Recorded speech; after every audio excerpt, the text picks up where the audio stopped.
바울이 그토록 소원했던 로마에 드디어 도착했습니다. 물론 평범한 모습은 아니었습니다. 죄수의 모습으로 또 풍랑을 헤쳐나오고 독사에게 물리기도 하고 3개월의 긴 겨울 여정을 말이 통하지 않는 원주민들과 함께 있다가 로마에 도달했습니다. 참 감사한 것은 하나님이 바울의 마음을 위로해 주셨어요. 많은 성도들이 바울을 영접해 주고 또 바울의 편에 서서 바울을 격려하는 사람들을 마주하게 하신 것. 그래서 우리가 지난주에 봤습니다만 바울은 로마에 들어가면서 하나님께 참 감사함에 쌓였습니다. 정말 모든 것이 감사했을 것 같아요. 그리고 또 한편으로는 그의 마음에 담대함을 얻었다. 그렇게 우리에게 바울의 정신을 소개했습니다. 자, 율리오가 바울을 데리고 이제 로마 당국에 황제에게 송사를 심의를 부탁했기 때문에 이제 로마 관리에게 바울을 넘겨줍니다. 그리고 율리오의 손에는 베스도 총독이 적은 바울에 대한 공식 서류가 담겨 있었겠죠. 그 로마 군인이 그 서류를 읽고 이 바울이 황제가 재판을 할 때까지 어떻게 할 것인가 고민하지 않았겠어요? 보통 이제 죄수들은 당시 로마 군영 안에 막사에 감금시켜 놓고는 했어요. 근데 아마도 베스도 총독의 그 공문을 읽고 나서 바울이 여러분 무슨 사형수가 아니잖아요. 반란군도 아니요. 그렇다고 무슨 강도 도적질을 한 사람도 아니잖아요. 어떻게 보면 유대라는 문화에 충돌이 있어서 이 사람이 무죄한데 굳이 황제에게 소송을 원해서 이렇게 왔다는 것을 보고는 특별한 혜택을 베풀게 돼요. 그래서 바울에게는 그 군영 바깥에 일반 주택을 하나 정해서 그곳에서 가택연금으로 바울에게 특혜를 베풀고 있습니다. 그리고 본문을 보게 되면 군인 한 명을 통해서, 근데 여기 한 명이라는 것은 한 사람을 얘기하는 게 아니라 주둔하는 군인은 한 사람만 주둔하도록 했다는 뜻이에요. 로마에서는 죄수를 감금할 때 한쪽 손에 쇠사슬을 묶고 또 한쪽은 군인에게 쇠사슬을 묶어요. 우리나라 형사들도 범인 잡으면 도망갈까 봐 수갑을 하나씩 나눠 차는 것처럼.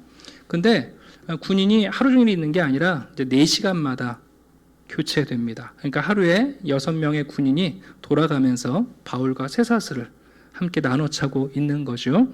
대신에 일반 주택에 가택연금으로 바울이 좀 자유롭게 자유를 누릴 수 있도록 허락했습니다. 여러분 이런 내용들을 보면서 알렉산더 맥크라레 목사님은 재밌는 상상을 해보세요. 바울과 함께 수갑을 나눠 찼던 군인들은 참 좋았겠다. 그랬겠죠 여러분? 대략 로마에 한 2년 동안 있었다고 그랬는데 하루에 6명씩 365일 2년 한 4,500명쯤 돼요. 참 기묘한 방식이죠. 네. 그 군인들은 바울의 일거일수족을 함께 하면서 또 바울이 오는 사람들에게 복음을 전하면 옆에서 고스란히 들었을 거 아니에요. 그리고 바울이 그 복음에 합당하게 살아가는 것을 봤을 것이고 바울의 말을 보고 때로는 바울의 숨 쉬는 것을 보고 바울이 또 기도하지 않았겠어요? 억지로 기도 같이 동참하고. 그래서 알렉산더 맥크라레 목사님이 참 그 군인들이 복된 사람들이다.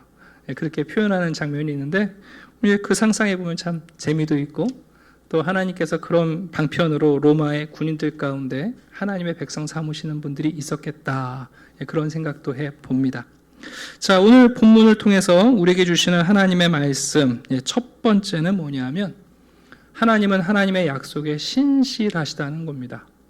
여러분 하나님은 하나님이 약속하신 것을 반드시 이루시고요. 한 걸음 더 나아가 하나님이 우리에게 주신 소원, 우리의 열망을 반드시 이루십니다. 근데 한 가지, 하나님이 우리의 소원과 열망과 하나님의 약속을 성취해 주시기는 하는데 그 과정과 방법이 우리의 상상을 뛰어넘습니다. 로마서 1장을 보게 되면 3년 전에 바울은 로마에 있는 성도들에게 이렇게 편지를 써서 보냈어요. 어떻게 하든지 너희에게로 나아갈 좋은 길 얻기를 구하노라. 내가 너희 보기를 간절히 원하는 것은 너희를 견고하게 하려 합니다. 바울이 편지를 쓰면서 내가 너희들에게 가고 싶은데 어떻게 하든지 내가 가고 싶다. 근데 아마 바울이 그 어떻게라고 상상했을 때에 수갑 차고 들어갈 거 상상 못했을 거예요. 풍랑 만나갖고 여러분 난파 파선에서 구사일생으로 로마에 도달할 거 아마 상상 못했을 거예요. 독사에게 물려가면서 로마에 있는 교우들을 만날 거라고는 아마 상상 못했을 거예요. 근데 중요한 것은 뭐냐면 하나님께서 그의 소원을 3년 만에 들어주셨어요. 그런데 상상할 수 없는 방식으로 들어주셨어요. 여러분, 하나님께서 우리의 오랜 열망과 소원, 하나님의 약속을 반드시 이루시는데 그 방법과 과정은 정말 우리가 예측하기 어려워요. 야곱을 한번 생각해 보시겠어요? 여러분, 야곱이 12아들이나 둔 아버지인데 그 중에 하나 요셉을 특별히 편애하잖아요. 그것도 은근히 편애하는 게 아니라 대놓고 편애하잖아요. 다 필요 없어. 요셉만 있으면 돼. 이게 여러분 야곱의 편애 아닙니까? 근데 여러분 그렇게 사랑하는 요셉이 물론 사실은 아닙니다만 짐승에게 물려 죽었다. 찢긴 채색 옷을 갖고 형제들이 왔을 때 여러분 야곱은 세상이 끝나는 것 같았을 거예요. 성경에 보면 야곱이 베냐민을 사랑했다고 그러는데 제가 볼 땐 그 베냐민이 일종의 요셉을 대치한 사랑이었을 것 같아요. 그 요셉을 그리워하면서 베냐민을 품에 품고 여러분 요셉을 보고 싶어서 아마 야곱의 소원이 있었다면 그 사랑하는 아들 요셉을 한 번 더 보고 싶은 거 아니겠어요? 내가 한 번만 보면 좋겠다. 내가 그 아들 한 번만 만나고 만져볼 수 있으면 내가 소원이 없겠다. 근데 여러분 그 야곱의 소원이 이루어지긴 이루어져요. 근데 상상할 수 없는 방식으로 이루어지잖아요. 죽은 줄 알았던 요셉이 여러분 애굽의 총리가 되어 있대요. 이게 여러분 상상할 수 있는 일입니까? 그리고 야곱 입장에서는 요셉이 살아서 돌아올 줄 알았는데 온 가족이 요셉에게로 가요. 상상했던 방향과 전혀 맞지 않잖아요. 여러분 호세아를 한번 생각해 보시겠어요? 하나님께서 호세아라는 선지자를 이스라엘 백성들에게 보내시면서 호세아한테 그 마음을 좀 전해달라는 거 아니에요? 나는 너희의 하나님이고 너희는 내 백성이다. 너희들은 정말 내 백성이다. 나는 너희의 하나님이다. 여러분 호세아가 이 간절한 하나님의 마음을 백성들에게 전하기를 원해요. 어떻게든지 간에 이 하나님의 끝나지 않는 포기하지 않는 사랑을 보여주고 싶어 해요. 근데 여러분 그 방식이 자기가 고멜이라는 음탕한 여자를 아내로 맞아서 자식 낳고 도망가고 이상한 남자랑 살아가면서 밥도 못 먹어서 호세아가 가서 그 외간 남자와 사는 여자의 생활비를 쥐어주면서 여러분 자기의 비참한 가정사를 통해서 하나님의 사랑을 보여주게 될 걸 여러분 그게 호세아가 상상이나 했겠습니까?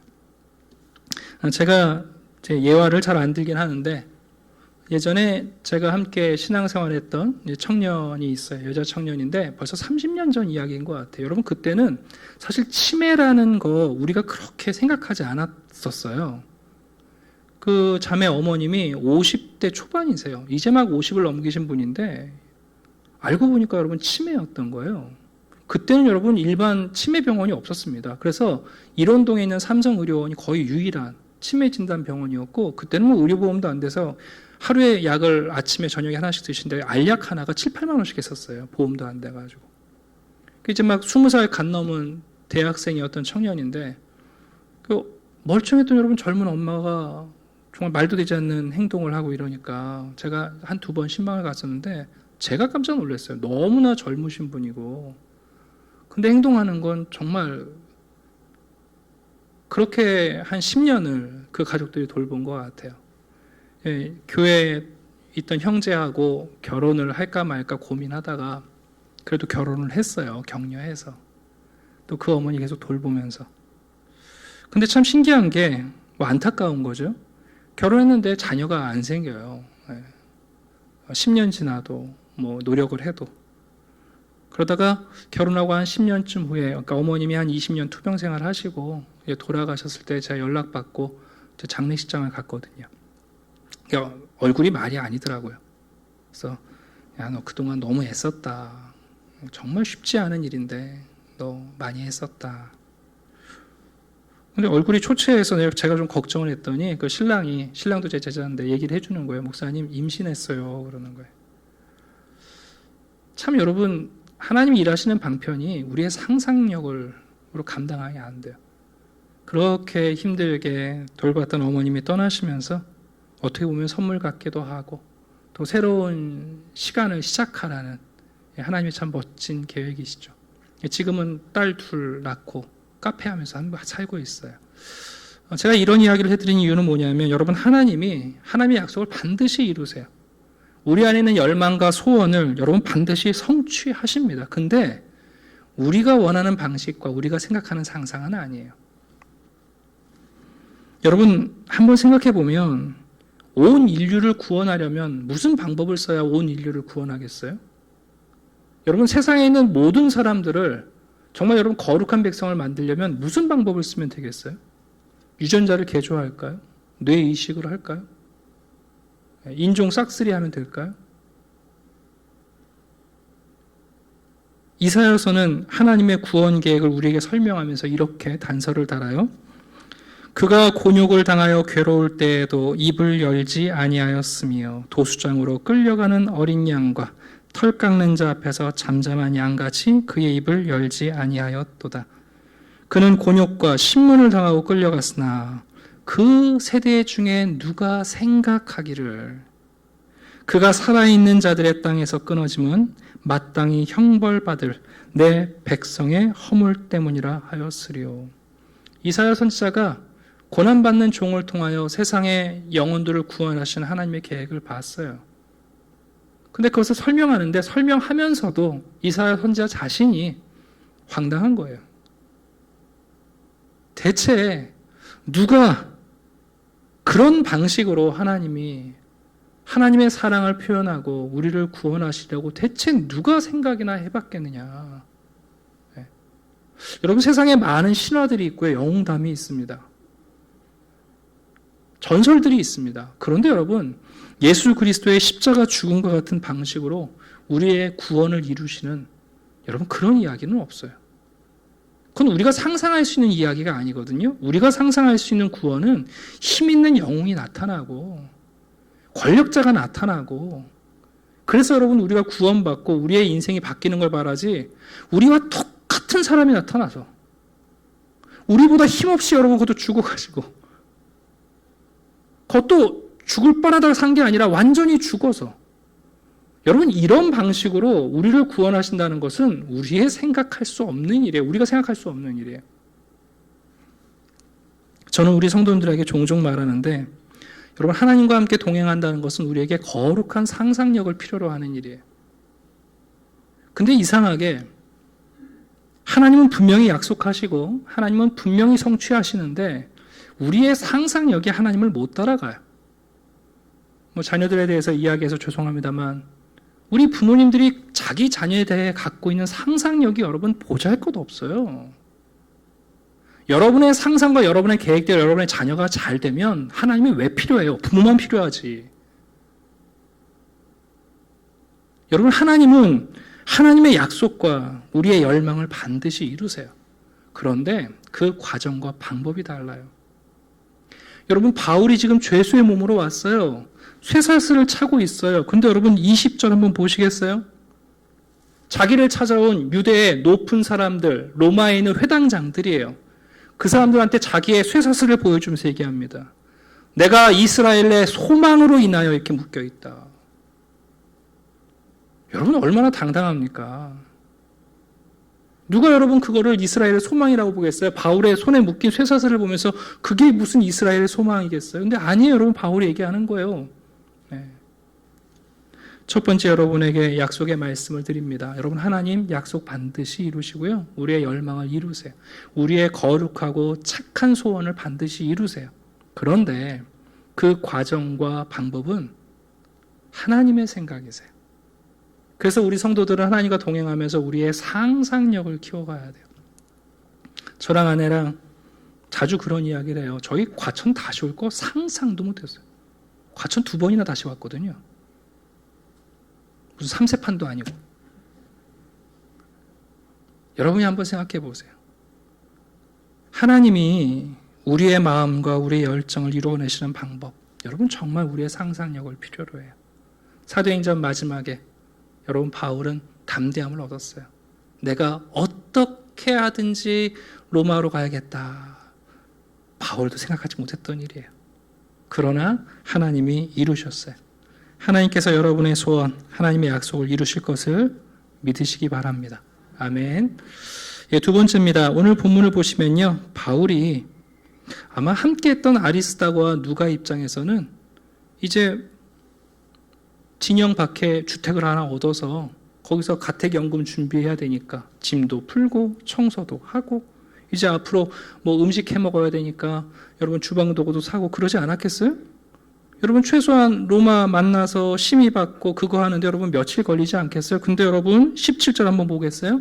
사흘 후에 로마 도착한 지 3일밖에 안 됐는데요. 바울이 뭐 하고 있는 줄 아십니까?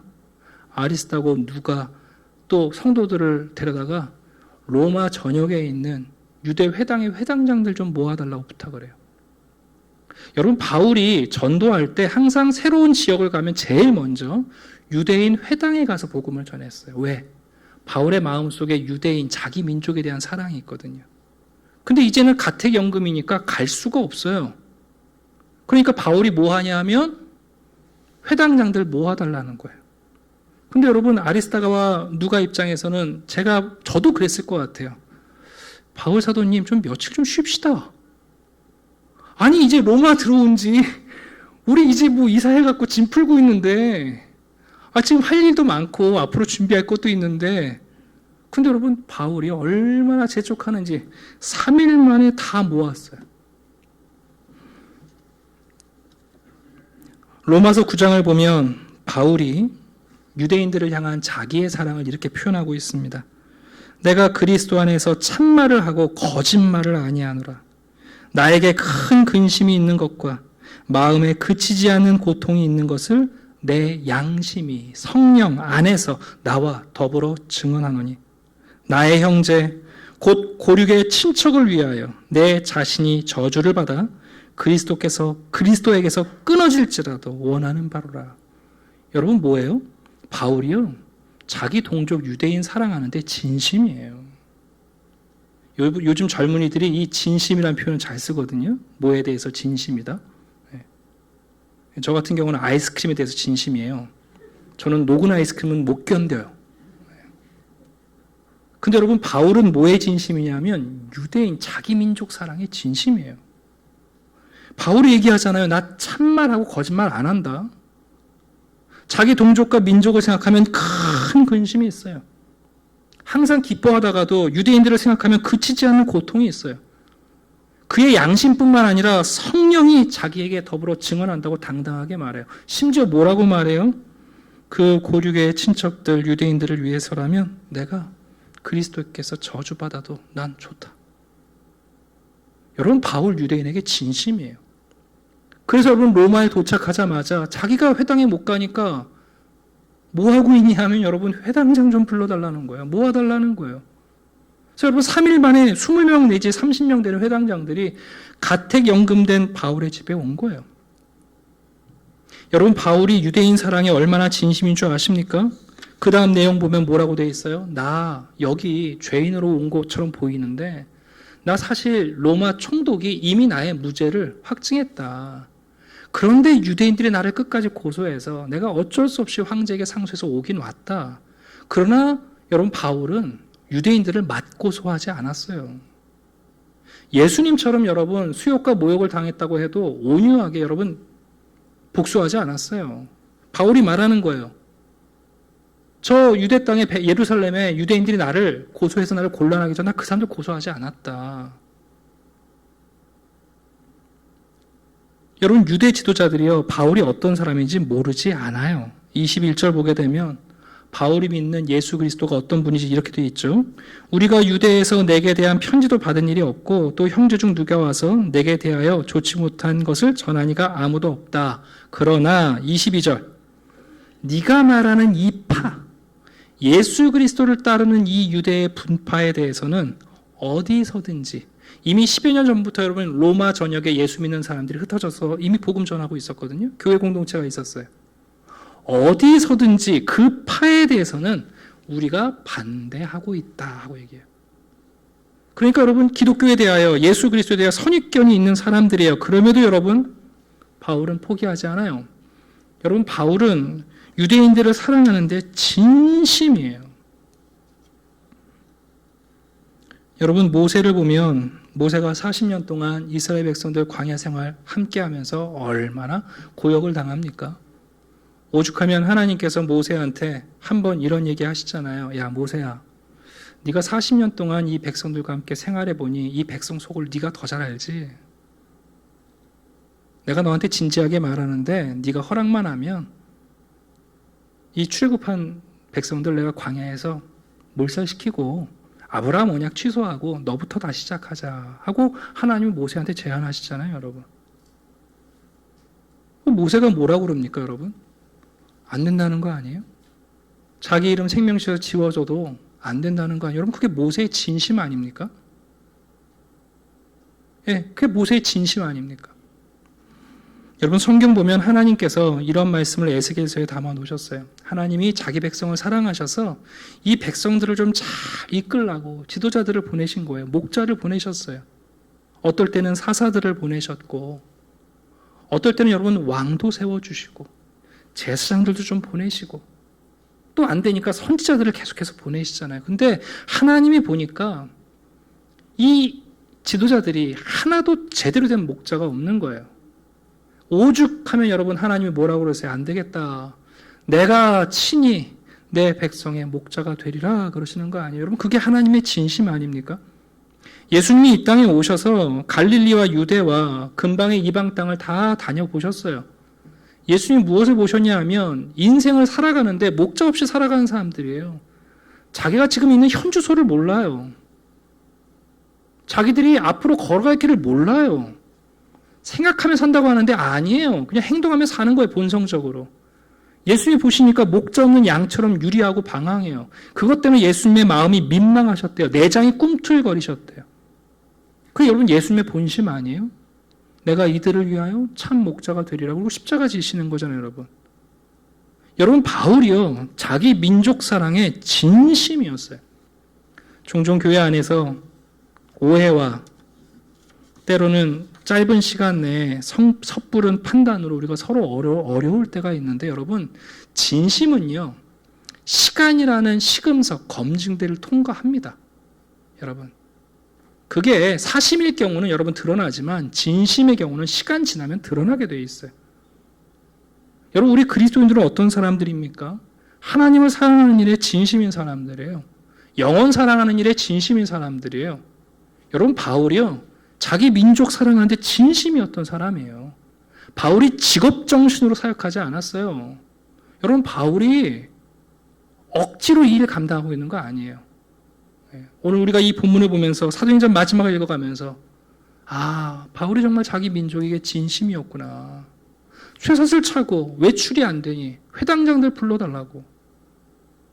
그것도 여러분 3일 만에 다 불러 모아놓고 여러분 이게 얼마나 큰 진심입니까?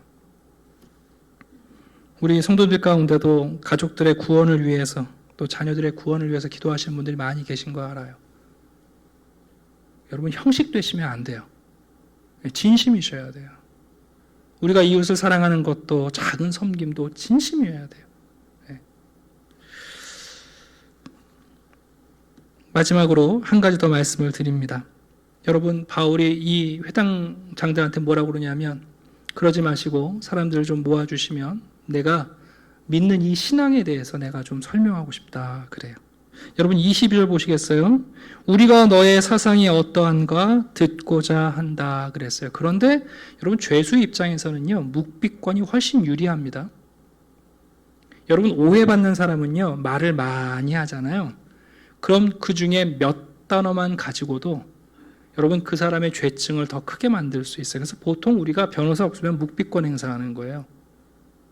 바울 입장에서 여러분 만약에 지금 황제의 재판을 받는데 저 본토에 있는 유대인이 아니라 로마에 있는 유대인 공동체가 바울을 또 이중으로 고소하면 영락 없잖아요, 여러분.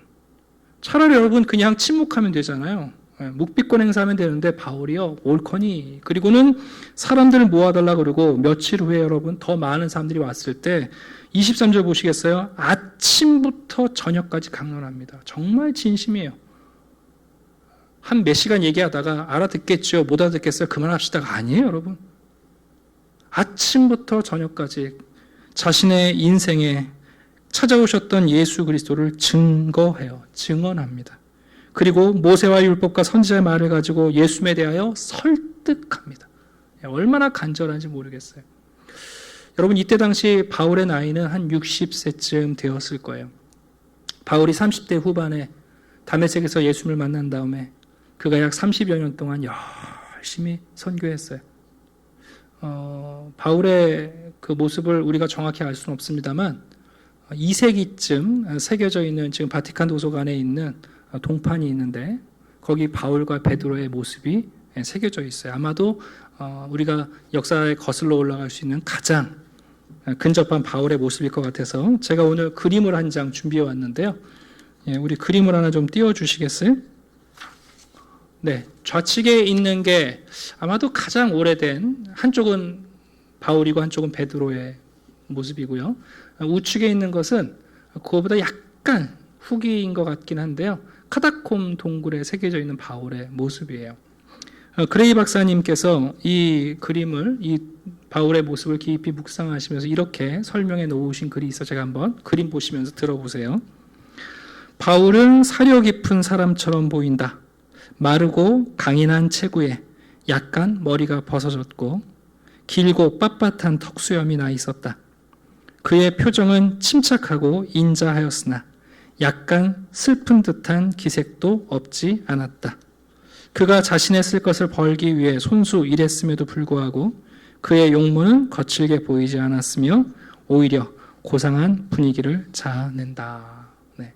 그래서 요즘 이제 바울 그림은 전부 다 이 두 가지 그림에 기인해서 우리 유치부도 요즘 성경학교 할 때 바울 그림이 있던데 이 두 가지 그림에 기인해서 우리에게 바울의 모습으로 유래되고 있습니다. 그림은 내려주시고요.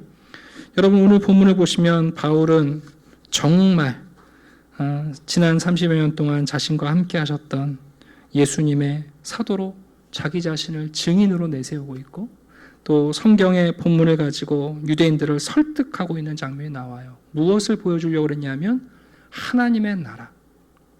이스라엘의 소망인 그 하나님의 나라가 이스라엘에게만 소망이 아니라 모든 인류의 소망이라는 것을 보여줘요. 그것도 로마라는 대제국에서. 여러분 당시 로마의 모습이 어땠는지 제가 좀 소개를 해드릴게요. 바울이 로마에 도착했을 때 로마의 모습은 황금 시기가 아니라 그 황금 시기가 조금씩 기울어 가던 때입니다. 전제 군주들이 백성들과 시민들의 권리를 불법적으로 강탈하면서 많은 시민들이 가난해지기 시작했던 때예요. 당시 황제는 네로였는데 네로 들어보셨죠? 아마 네로의 나이가 한 25살쯤 됐을 것 같아요. 근데 이때 바울이 로마에 오기 전에 어떤 일이 있었냐면 네로가 자기 어머니를 살해했어요. 자기 엄마였던 아그리피나를 살해하고요. 그 다음에 자기의 아내였던 옥탑이라도 살해해요. 그리고 나서 온갖 음란한 일과 잔인한 행동을 일삼기 시작했습니다.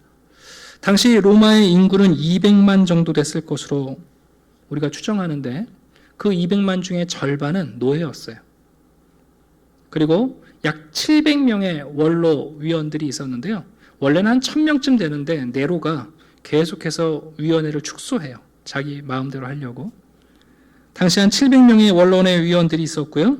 그리고 군인, 장교들이 1만 명, 일반 사병들이 1만 5천 명, 용병은 빼고요. 그리고 나머지들은 시민이었어요. 근데 시민들의 대부분은 여러분 가난한 빈민들이었습니다. 당시 여행자가 남긴 기록을 보게 되면 로마의 시민들에게는 오로지 두 가지 갈망만 있었대요. 하나는 빵, 음식의 문제고 또 하나는 검투사 시합 보는 거. 근데 저도 얼마 전에 알게 됐는데 여러분, 로마 사람들이 호전적이라서 검투사 시험을 본 게 아니라 당시 시민들의 절반 이상이 잠잘 집이 없었어요. 그래서 이 검투사 경기가 야간에 벌어지는데 낮에 일해서 빵을 벌고 밤이 되면 여관이 아니라 경기장에 가서 밤새 거기서 기숙한 거예요, 여러분. 당시 노예들은 우리가 생각하는 노비랑은 좀 다릅니다. 전문적인 일을 하는 사람들인데 물건을 만들기도 하고 또 장사를 하기도 하고 심지어 교육도 여러분 노예들이 감당했습니다. 물론 노예들은 주인의 재산으로 간주되어서 주인들은 노예들의 생명을 박탈할 수도 있었고요. 그럼에도 불구하고 여러분, 가난한 로마의 시민들은 자기들이 로마 시민권자라는 이유로 이 노예들과 어울리지 않고 살았습니다. 제가 이런 로마의 당시 상황을 말씀드리는 것은, 세상은 모든 길은 로마로 향한다. 로마가 여러분 굉장한 제국인 것 같고 훌륭할 것 같지만 황제라는 사람은 가정을 스스로 파괴해요. 어머니 살해하고 아내 살해하고. 여러분, 그 로마라는 곳에 기독교가 들어가서 예수 믿는 사람들이 들어가서 어디서든지 여러분 사랑을 발휘하고 있어요. 근데 여러분, 그게 유대인들에게는 반대를 받고 있잖아요.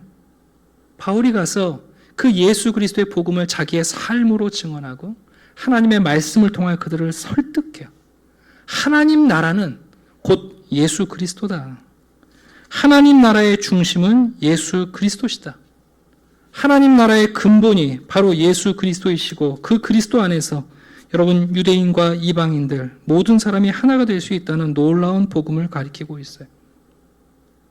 그 로마라는 도시 안에서 황제와 원로원이 여러분 다투고 있고 가난함에 불구하고 로마 시민권을 가진 시민들과 노예들이 여러분 상종하지 않을 때 기독교는 그리스도의 가르침 때문에 여러분 하나 되고 있는 모습을 보여주고 있어요. 그 하나님의 나라의 꿈, 그 하나님의 나라의 비전을 바울은 예수 그리스도로 우리에게 소개하고 있습니다.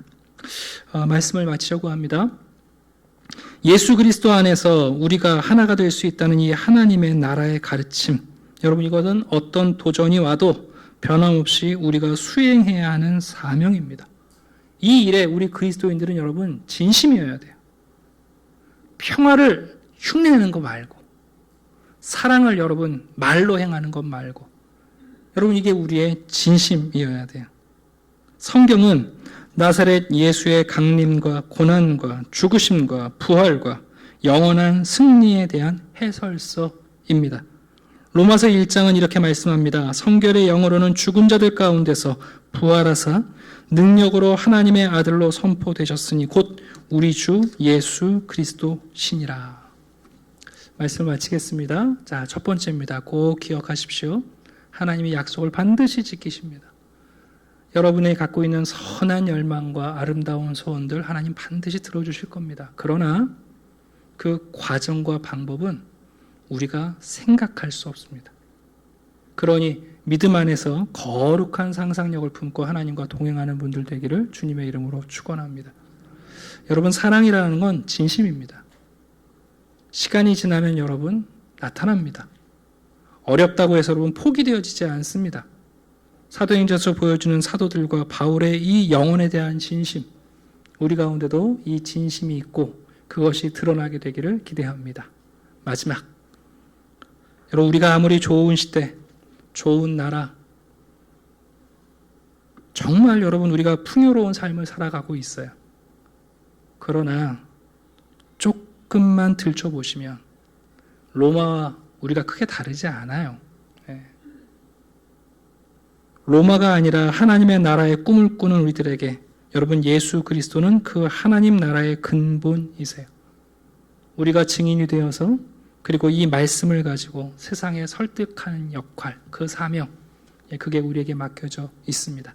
그 일에 우리가 함께 분발할 수 있기를 주님의 이름으로 축원합니다. 기도하겠습니다. 아버지 하나님 감사합니다. 오늘도 우리를 향한 하나님의 생각이 크십니다. 우리를 향한 하나님의 생각이 참 많으십니다. 우리의 생각에 매여 있는 자들이 아니라 믿음으로 하나님을 품는 거룩한 상상력을 허락해 주시옵소서. 비록 쇠사슬에 매일지라도 이스라엘의 소망이 있다고 외치는 바울처럼 오늘 무엇이 우리를 묶고 있을지라도 그리스도 안에서 하나님의 나라를 보며 하나님, 우리의 마음의 소원을 이루시는 주님을 붙잡게 도와 주시옵소서. 주님, 우리가 사랑하는 사람들을 떠올려 봅니다. 진심입니까? 하나님이 자기 백성을 위하여 그리스도께서 민망히 여기시며 모세와 바울처럼 하나님, 우리도 진심으로 사랑하게 하시고 그 사랑이 열매 맺을 때 그리스도께 영광이 되는 일이 있게 도와 주시옵소서. 어떤 어려움과 어떤 도전이 와도 그리스도 안에서 모두가 하나라는 이 놀라운 복음의 진리를 어두워져가는 로마의 빛을 비췄던 초대교인들처럼 하나님, 우리도 어두워진 세상의 구석구석에 빛을 비치는 주의 백성들이 되게 해 주시옵소서. 감사드리며 예수 그리스도 이름으로 기도드립니다. 아멘.